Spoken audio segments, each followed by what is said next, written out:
नमस्ते साथियों, सशक्त भारत से मैं डॉक्टर R.K. वर्मा। आप सब जानते हैं भारतीय जनता पार्टी की प्रचंड जीत हुई है 3 राज्यों में, और इसके साथ हमारी जिम्मेदारियां भी बहुत बढ़ जाती हैं। और पहली जिम्मेदारी तो ये है कि किस तरह से मुख्यमंत्रियों का चयन किया जाए। मंथन चल रहा है दिल्ली में, और प्रधानमंत्री जी और अमित शाह जी, नड्डा जी मंथन में लगे हुए हैं। और यकीन मानिए कि मोदी जी की सोच वहाँ से शुरू होती है जहाँ से हम लोगों की ख़त्म होती है।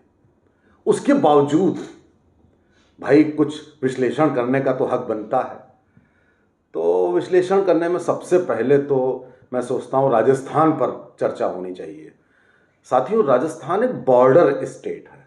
बॉर्डर स्टेट का मतलब है कि राजस्थान की बाउंड्री पाकिस्तान से लगी होती है। राजस्थान में एक राष्ट्रवादी सरकार का गठन होना अति आवश्यक है। और जो ये अल्टरनेट होता है ना कि एक बार कांग्रेस आती है, एक बार बीजेपी आती है, ये बड़ा गलत है। ये चलन इस बार से खत्म हो जाना चाहिए और मेरे ख्याल से खत्म हो जाएगा भी। लेकिन कुछ अड़चने हैं। वो अड़चने ये हैं कि राजस्थान में जो लीडरशिप अभी तक थी वो वसुंधरा राजे सिंधिया के हाथों में थी, और जो ये रजवाड़े या जो उस ज़माने के जो जमींदार टाइप के लोग होते थे और होते हैं आज भी, वो ज़मीन से जुड़े नहीं होते। तो मेरा ये मानना है कि राजस्थान में न केवल राष्ट्रवादी सरकार का गठन हो, बल्कि राष्ट्रवादी मुखिया का भी चयन हो। आपने उत्तर प्रदेश में योगी को आप ले आए, आप आसाम में हम हेमंत बिस्वा शर्मा को ले आए। देखिए कानून व्यवस्था कितनी बढ़िया है। दोनों राज्य बाई एंड लार्ज शांति प्रिय हैं, शांति है राज्यों में, माहौल अच्छा है। तो अब राजस्थान में करने के लिए क्या चाहिए? तो राजस्थान में साथियों, अगर वसुंधरा राजे सिंधिया का चयन किसी कारणवश मुख्यमंत्री पद पर हो गया तो मैं आपको बता दूं कि ये बहुत ही गलत होगा। इतना गलत होगा कि एक तो फिर ये हो जाएगा कि फिर से कांग्रेस आएगी अगले चुनाव में, जो ये परिपाटी चली है अल्टरनेट वाली, ये तो हो गई होगा। लेकिन जो अभी आपको मैंडेट मिला है उसमें बड़ी हाय तौबा मचेगी, और जो जनता है उसमें असंतोष व्याप्त हो जाएगा। मैं मंदिर निर्माण करवा रहा था तो मैं जयपुर गया। जयपुर में मूर्तियां लेनी थी, तो वहां मैंने पूरा जयपुर का भ्रमण किया, अलवर का भ्रमण किया। वहां मैंने कम से कम 30-40 लोगों से पूछा। ये मेरी आदत है कि भाई इस बार कौन जीत रहा है, क्योंकि मैं इच्छुक था, मैं बीजेपी को जिताना चाहता था। और अगर बीजेपी जीत जाएगी तो किसको चाहते हो मुख्यमंत्री? सबका एक ही जवाब था, पिछली बार भी कांग्रेस ना जीतती अगर वसुंधरा राजे सिंधिया ना होती, और वसुंधरा राजे सिंधिया को हटा दो तो बीजेपी को हम सब वोट देंगे, वही जीतेगी हमेशा, बीजेपी ही जीतेगी हमेशा। तो इसलिए बीजेपी चाहते हैं तो उनको कमान मत दीजिए। ये 30-40 लोगों में, जिनमें सड़क के किनारे के लोगों से लेकर व्यवसायियों से लेकर बड़े लोगों से लेकर सबका एक ही मत था। तो साथियों बताइए, जब सेंटिमेंट वहां पर राजस्थान में ऐसा है तो आप कैसे उनको दे सकते हैं बागडोर? चाहे 24 के इलेक्शन की बात हो, उससे डर कर भी मत दीजिए, चाहे पार्टी में कुछ गड़बड़ हो जाए उससे भी डर के मत दीजिए। ये काम यदि होता है तो बहुत गलत होगा, और मुझे लगता है मोदी जी ऐसा नहीं होने देंगे, नहीं करेंगे।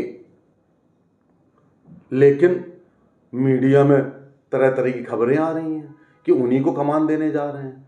चिंता हो रही है कि अगर ऐसा हुआ तो मैं बता रहा हूं कि 24 के चुनाव में दिक्कत हो जाएगी। तो मैं बता रहा हूं कि फिर दोबारा से कांग्रेस आएगी, और राजस्थान एक बॉर्डर स्टेट जो होता हुआ वो सही नहीं रहेगा। उसमें वो ऑर्डर नहीं आ सकता जो किसी अन्य को, अन्य में योगी बालकनाथ हैं, एक युवा योगी हैं, फायर ब्रांड हैं, एक नया एक्सपेरिमेंट क्यों नहीं करते हैं?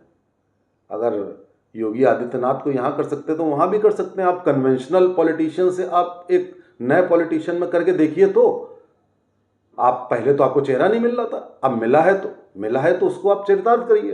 तो मुझे लगता है कि अगर ऐसा होता है तो राजस्थान, अगर मान लीजिए ऐसा नहीं होता है तो उनको हटा के दूसरे को बनाया जा सकता है आगे चल के, लेकिन वसुंधरा राजे के साथ ऐसा नहीं हो सकता है, उनको हटाना बहुत मुश्किल होगा। तो मुझे लगता है कि अगर ये वीडियो सुन रहे हों अगर मोदी जी या कोई भी, तो ये गलती ना हो, वैसे वो नहीं करेंगे। नंबर 1, मध्य प्रदेश के बारे में कोई डाउट नहीं है, मामा जी ने बहुत अच्छा काम किया। मामा जी अंडरडॉग हैं, पर्सनालिटी उनकी भले ना अच्छी हो, मतलब फायर ब्रांड, लेकिन अदरवाइज मामा जी इतने काम करने वाले, लोगों की भावनाओं को समझने वाले, एक संबंध बनाने वाले जनता से, ऐसा ही आदमी चाहिए भी। मामा जी से कोई भी मध्य प्रदेश में जाके मिल सकता है। मैं देखिए, मैं संघ से जुड़ा हूँ, भाजपा से जुड़ा हूँ, और लाइमलाइट में वीडियो बनाता हूँ, राष्ट्रवादी किताबें लिखता हूँ, सब कुछ करता हूँ। मैं उत्तर प्रदेश में 17 बार उत्तर प्रदेश के मुख्यमंत्री को चिट्ठी लिख चुका हूँ मिलने के लिए, मुझे अपॉइंटमेंट नहीं मिला। मुझे केंद्रीय कैबिनेट मंत्रियों का अपॉइंटमेंट मिल जाता है, लेकिन उत्तर प्रदेश के मुख्यमंत्री का नहीं मिलता है। लेकिन मध्य प्रदेश में ऐसा नहीं है। मध्य प्रदेश में एक सड़क पर बैठा भी आदमी जाके सीधे उनके दरबार में मामा जी से मिल सकता है। तो ये बात सीखनी चाहिए उत्तर प्रदेश वाले को भी, और केंद्र को भी ये बात सीखनी चाहिए उनसे। मामा जी ने उत्तर प्रदेश का बुलडोजर लिया कि नहीं लिया? मामा जी ने उत्तर प्रदेश से सीखा, तो भाई उत्तर प्रदेश वालों को मामा जी से सीखना चाहिए। तो मामा जी इज द बेस्ट चॉइस। रही बात छत्तीसगढ़ की, तो छत्तीसगढ़ में अगर रमन सिंह को नहीं बनाना, मैं उनके लिए बहुत प्रेस नहीं करूंगा, तो आप किसी आदिवासी को बना सकते हैं जिसकी इंटीग्रिटी बहुत बढ़िया हो। छत्तीसगढ़ में इंटीग्रिटी बढ़िया होना बहुत जरूरी है। नक्सलवाद को अगर किसी ने सपोर्ट दे दिया तो गड़बड़ हो जाएगा। बहुत कम सीटें होती हैं, तो छत्तीसगढ़ में आप जो एक्सपेरिमेंट करना चाहें कर दें। तो अब मेरा इन 3 राज्यों में मुख्यमंत्री की चॉइस पर मेरे ख्याल से अगर शीर्ष पर बैठे लोग सुन रहे हों तो कम से कम थोड़ा सा ध्यान अवश्य दें। जय हिंद, जय भारत।